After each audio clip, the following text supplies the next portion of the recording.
توی یه دهی کوچیک و آروم به اسم خرم آباد یه چاه کهنه و ترک خورده بود که مردم میگفتن جن زده است. هیچ کس جرئت نمیکرد نزدیکش بشه، ولی شایعاتش دهن به دهن میچرخید. میگفتن شبها صدای زمزمه میاد، گریه میکنه و گاهی هم صدای طبل و موسیقی عجیبی شنیده میشن. بعضی ها حتی سایه های عجیب دور چاه دیدن، انگار یه عده دارن دورش میچرخن. من، سهراب و چند تا از رفیقام همیشه از این حرفا میخندیدیم، میگفتیم افسانه است. ولی یه چیز عجیب وجود داشت. هر چند وقت یه بار یه بوی گند وحشتناک از چاه بلند میشد. اول فکر میکردیم یه گربه یا سگ مرده افتاده تو اون چاه، ولی کم کم فهمیدیم چیزای عجیبتر از اینا توی چاه هست. یه صبح وقتی از مسجد برمیگشتیم، درست کنار چاه یه بوی وحشتناک خورد تو دماغمون. بوی مدعی که انگار یه چیز بزرگتر از سگ یا گربه اونجا بود. قلبم داشت از جد در می اومد. گفتم دوست دارم یه نگاه بندازم، ولی حس بدیه. رفیقام گفتن ولش کن بابا، نریم تو کار این چیزا. اما من یه حس عجیبی داشتم، یه حس که نمیذاشت دلم آروم بشه. فرداش ظهر وقتی دوباره از مسجد می رفتیم، بوی گند خیلی شدیدتر شده بود. محسن که از رفیقام که همیشه نترس بود اینجا ایستاد و گفت این دفعه شوخی بردار نیست. این بوی سنگین نشون میده یه چیز خیلی بزرگ اونجا هست. همه ما دلهامون لرزید و گفتم بعد نماز بریم ببینیم چی شده. اینجوری قرار شد همگی بعد نماز سراغ چاه بریم. بعد از نماز ظهر با دلهای پر از ترس و هیجان به سمت چاه رفتیم. خورشید وسط آسمون بود، ولی یه مه رقیق و سرد زمین رو پوشونده بود. وقتی به چاه نزدیک شدیم، بوی گند مثل یه خفگی سنگین فشار می آورد. نفس کشیدن سخت شده بود. چاه خشک بود، اما تهش تاریک و تهدیدآمیز. من و سهراب و محسن و رامین و نیما کنار هم وایسادیم. محسن که همیشه شجاع بود گفت آماده باشین، چیزی که اونجا هست عادی نیست. اول چیزی ندیدیم، فقط تاریکی و بوی تعفن شدید. اما بعد ناگهان سایه بزرگ و عجیب از ته چاه حرکت کرد، به سمت دیوارها کشیده شد. قلبم تند زد، نمیدونستم واقعی بود یا چشمم داره بازی در میاره. رامین خشکش زده بود، گفت سهراب تو هم دیدی سهراب؟ یه چیزی حرکت کرد. من سرم رو نزدیک چاه بردم، دیدم ته چاه یه چیزی شبیه یه موجود بزرگ و لرزان افتاده. نه دقیقاً حیوان، نه آدم، چیزی که هرگز تصور نمی‌کردم ببینم. سایه ها مثل موجی دور چاه میچرخیدن و صدای خشخش و زمزمه ناخوانا از ته چاه می اومد. نیما که همیشه شوخ بود ناگهان بی صدا شد، دستم رو گرفت، گفت سهراب حس میکنم این چیز ما رو میبینه. همون لحظه یه صدای بلند و عجیب مثل فریاد از ته چاه بلند شد. محسنم عقب رفت، اما من و رامین نتونستیم حرکت کنیم. سایه ها شروع کردن به شکل گرفتن و ما هم فهمیدیم که اینا موجودات جنی هستن که مدت ها اینجا زندگی میکردن. انگار منتظر یه قربانی بودن. یه بوی گند دیگه از چاه بالا اومد، شدیدتر از قبل. چیزی شبیه جنازه چند حیوان بزرگ داخل چاه افتاده بود. ولی وقتی دقیق نگاه کردیم فهمیدیم که شکلشون عجیب و غیر عادی شده بودن. بدنهاشون مثل مایع و دود با هم ترکیب شده بودن. محسن با ترس فریاد زد. باید فرار کنیم. این چیزا ما را نمیگذارن سالم بریم. این چیزا ما را نمیگذارن. سالم بریم از اینجا. اما قبل از این که حرکتی کنیم صدای شبیه خنده ملکه جنی بود. همه جا پیچید. به خانه‌ام خوش آمدید. به خانه‌ام خوش آمدید. همین که صدا تمام شد سایه ها به سرعت به سمت ما حمله کردند. ما با تمام قدرت فرار کردیم. اما حس می کردیم هنوز ما را دنبال می کنن. وقتی به خونه رسیدیم نفسامون بند اومده بود و هیچ کس چیزی نگفت جز صدای نفسهای تند. اون شب هیچ کس نتونست بخوابه. همه حس می کردیم چیزی داخل تا هنوز بیداره و داره ما رو می بینه. شب که شد ده تاریک و ساکت بود ولی صدای زمزمه عجیب از سمت چاه باز اومد. من تصمیم گرفتم یه کاری بکنم. نمیخواستم فقط فرار کنیم. دوباره با محسن و رامین رفتیم نزدیک چاه. این بار نور چراغ قوه ها فقط سایه ها را بزرگتر میکرد. چیزایی که دیدیم غیر قابل توصیف بود. موجودات جنی شکل‌های کشیده و عجیب دور چاه میچرخیدند. با صدای شبیه خنده ما را صدا میزدند. ناگهان که از موجودات به بالا مد مثل شعله‌ای از تاریکی و دود و جلوی ما ظاهر شد. محسن گفت این دیگه فراتر از انسانیته. من نزدیکتر رفتم و دیدم ته جای یه شکل انسانی ولی با چشمهای سیاه و دودی ایستاده که بدنش نیمه شفاف بود و با زمین ترکیب می شد. صداش توی ذهنم پیچید. چرا آمدین اینجا؟ خون میخواین یا روح؟ همین جیغ زد از ترس افتاد زمین. منم تلاش کردم خودمو کنترل کنم. حس کردم تنها راه نجاتمون مواجه شدن با این موجوده. ناگهان یه دفعه یه نور عجیب از دستای موجود اومد و چاه شروع کرد به لرزیدن. سایه ها سریعتر و بیشتر شدن. یه بوی تعفن شدیدی دیگه بلند شد مثل ترکیب چند تا جنازه بزرگ و کهنه. احساس کردم قلبم داره منفجر میشه. محسن فریاد زد باید یه کاری بکنیم قبل از اینکه اینا ما رو بکشن. من یه سنگ بزرگ برداشتم و پرت کردم داخل چاه. چیزی که افتاد صداش مثل فریاد چند موجود با هم ترکیب شده بود. سایه ها عقب رفتن اما ناگهان صدای خنده ملکه جنی دوباره پیچید و گفت این فقط شروع بازیه. همین که برگشتیم فهمیدیم کل ده انگار تغییر کرده. درختها هم خم شدن. باد سرد اومد. همه جای تاریک و وحشتناک شد. ما فهمیدیم که چاه تنها نیست. ملکه جنی قدرت عجیبی داره. ده ما رو زیر نظر داره. شب دوم بعد از اتفاقات چاه ده خرم‌آباد انگار متحول شده بود. باد سرد و تیزی از لابلای درختان خمیده میگذشت و صدای خشخش برگ‌ها شبیه قدم‌های موجودات ناشناخته میومد. من و سهراب و محسن، رامین و نیما توی خونه‌های تاریک و ساکت جمع شدیم. هیچ کدوم جرئت نمی‌کردیم حرفم بزنیم. یه نور کمرنگ از سمت چاه میومد بیرون. فضا رو ترسناک‌تر می‌کرد. محسن که همیشه نترس بود با صدای لرزون گفت ما نمیتوانیم فقط اینجا بمونیم.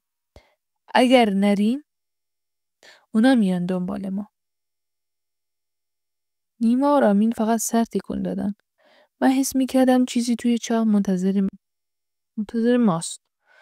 یه چیزی که قراره اراده ما رو بسنجه. به سمت چاه رفتیم. سمت چاه رفتیم. ولی هر قدمی که بیرون می شدیم زمین زیر پاهامون می لرزید. صدای زمزمه ها بلندتر می شد. وقتی به لبه چاه رسیدیم سایه ها شروع کردن به شکل گرفتن شبیه 1000 دست سیاه که میخواست ما را ببله. ناگهان صدای خنده ملکه جنی بلندتر و رساتر شد. به خانه‌ام خوش آمدید. آماده اید که بازی کنیم؟ یه موجود شفاف با چشمای سیاه، دهان گشاد از ته چاه اومد بالا. نور چراغ‌ها را بلعید. سایه ها مثل یه طوفان دور ما چرخیدن. محسن سعی کرد سنگ پرت کنه ولی هیچ تأثیری نداشت. موجود جلوتر می اومد. دستاش مثل دود و شعله کشیده شده بودن. حس کردم قلبم داره از جا در میاد. شما نمیتونید فرار کنید. راهاتون رو انتخاب کردم. صدای خنده ها توی سرم پیچید. من روی زمین افتادم. حس میکردم یه چیزی داخل مغزم فرود میره. افکارم رو داره میدزده. رامینم جیغ کشید و عقب رفت. ولی موجود مثل باد ناپدید شد. دوباره ظاهر شد. این بار نزدیکتر و بزرگتر ظاهر شد. نیما که از ترس خشکش زده بود زمزمه کرد. سهراب، ما زنده نمیمونیم. اما من فهمیدم تنها راه نجات مواجه مستقیم با ملک است. نفس عمیق کشیدم. گفتم اگه میخوای چیزی از ما بخوای باید بدونیم چی میخوای.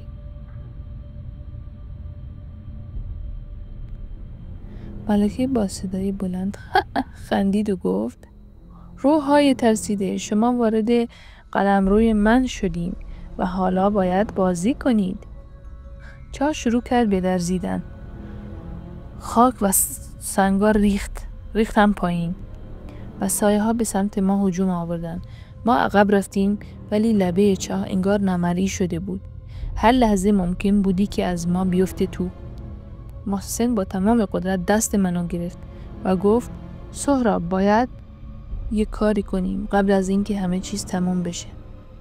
همون لحظه نیما به یه فکر خطرناک کرد و با فریاد چرا قوه ها رو بندازید تو چاه، شاید بتونه نورشون سایه ها رو دور کنه. ما هم همه چراغ‌ها رو پرت کردیم. ناگهان نور سفید و شدید از ته چاه بیرون زد. سایه ها عقب رفتن. ملکه فریاد کشید این تازه شروعشه، تا ابد نمیتونید فرار کنید. ما سریع عقب رفتیم. وقتی به خونه رسیدیم فهمیدیم ده دیگه مثل قبل نیست. درختها خمیده تر، باد سرد و زمزمه های توی هوا پیچیده و هر گوشه سایه‌ای منتظر ما بود. صبح شد.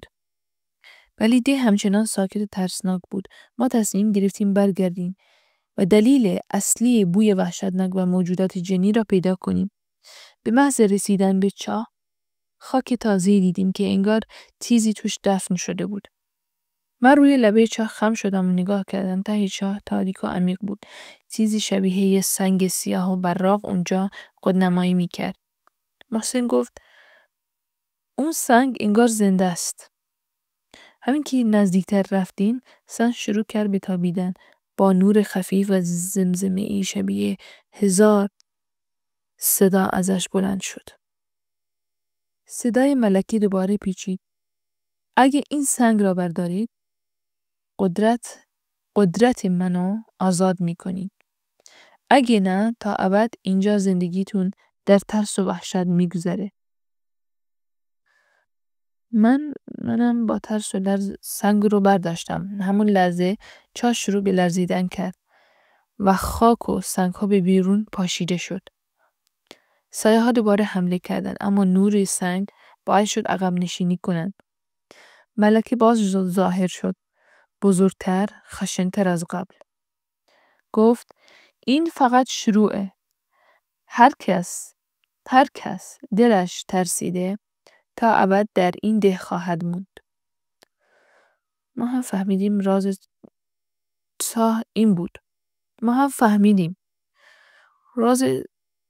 این بود که هر چیزی که توش میفته برای ملکه انرژی جمع میکنه و روحاشون رو به سایه ها تبدیل میکنه. سنگ کلید بستن قدرت ملکه بود ولی استفاده ازش هم خطرناک بود. با تمام قدرت سنگ را در داخل یه حلقه رسم شده روی زمین گذاشتیم. ملکه فریاد زد و ناپدید شد. سایه ها پراکنده شدند. چاه دوباره خشک و ساکت شد. اما یه چیز عجیب باقی موند. هر وقت باد سرد میوزید، شب تاریک میشد، حس میکردم هنوز چیزی در اون چاه زندگی میکنه. و ما فقط شانس آوردیم که زنده موندیم. چند هفته از اون شبها گذشت، ولی ده خرم‌آباد دیگه مثل قبل نبود. درختها هنوز خمیده بودن. باد سرد بیشتر از قبل میوزید. صدای خشخش برگ‌ها شبیه قدم‌های موجودات ناشناخته بود. مردم ده کم کم متوجه تغییر شدن. بعضی‌ها نمیتونستن شب‌ها بخوابن. بعضی‌ها از نزدیک چاه حتی رد هم نمی‌شدن.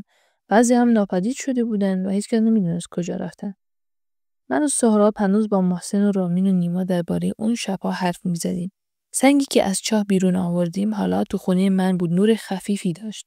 هر وقت بهش نگاه می‌کردم، سایه‌ها و شکل‌های عجیبی داخلش می‌رقصیدن.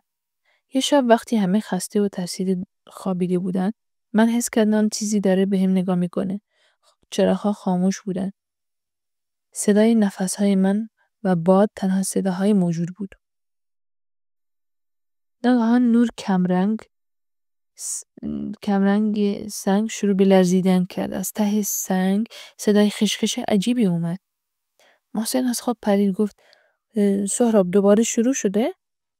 رامین و نیما هم از اتاق بیرون اومدن و ما کنار سنگ وایسادیم. ناگهان سایه شبیه شعله از داخل سنگ بیرون جهید و روی دیوار اتاق کشیده شد. سایه ها بزرگ شد و انگار با اتاق زندگی میکرد. صدای خنده‌ای که تو ذهنمون پیچید گفت شما فکر میکنین که تموم شد، اما من هنوز اینجام. ما تلاش کردیم سنگ رو پرت کنیم، ولی انگار سنگ مثل یه آهنربا ما رو با خودش میکشه. سایه ها شروع کردن به شکل گرفتن، شبیه موجودات جنی که قبلا دیده بودیم، ولی این بار با قدرت عجیب و کنترل شده. نیما خیلی ترسیده بود. جیغ کشید. سهراب، ما باید کاری کنیم. اگه الان کنترلش از دستمون بره؟ چی؟ محسن گفت فقط یه راه هست. باید سنگ رو دوباره به چاه برگردونیم. همگی با ترس و عجله سنگ رو برداشتیم، به سمت چاه حرکت کردیم. وقتی رسیدیم، ده انگار خودش میخواست ما رو عقب نگه داره. باد سرد و شدیدتر شد. درخت‌ها سایه‌هاشون رو روی زمین کشیده بودن و صدای زمزمه ها از همه طرف بلند شد. سنگ رو روی لبه چاه گذاشتیم و ناگهان نور خفیفش شعله‌ور شد. سایه‌ها جمع شدن، داخل چاه کشیده شدن. صدای خنده ملکه دوباره پیچید. شما فقط کمی استراحت کردین. بازی ادامه داره. بعد از اون سایه ها آرام گرفت و ده دوباره به ظاهر آروم شد، اما حس کردیم چیزی هنوز اونجاست. چیزی که قابل دیدن نیست، ولی حضورش رو میشه حس کرد. ما سنگ رو داخل جعبه فلزی گذاشتیم و در خونه قایمش کردیم. هیچ کس جرئت نکرد نزدیکش بره. اما هر وقت صدای باد و خشخش می اومد، حس می کردیم ملکه هنوز نظارگر ماست. چند ماه گذشت. زندگی به ظاهر عادی شد. ولی ما فهمیدیم ده خرم‌آباد هیچ وقت مثل قبل نمیشه. هر کسی که نزدیک چاه میشه حس میکنه یه نگاه نامرئی داره، روحش رو میبینه. حتی وقتی ما از ده دور شدیم، بعضی شبا حس میکنم سایه پشت سرم حرکت میکنه و صدای خنده ملکه هنوز تو ذهنم پیچید. چند ماه گذشت. زندگی به ظاهر عادی شد. ولی ما فهمیدیم ده خرم‌آباد هیچ وقت مثل قبل نمیشه. هر کسی که نزدیک چاه میشد حس میکرد نگاه نامرئی داره، روحش رو میبینه. حتی وقتی ما از ده دور میشدیم، بعضی شبا حس میکردیم سایه پشت سرم داره حرکت میکنه و صدای خنده ملکه هنوز تو ذهنم میپیچه. و اینطوری داستان خرم آباد تموم میشه، ولی یک راز بزرگ باقی میمونه. آیا ملکه جنی واقعا از بین رفته یا فقط منتظر برگشت ماست؟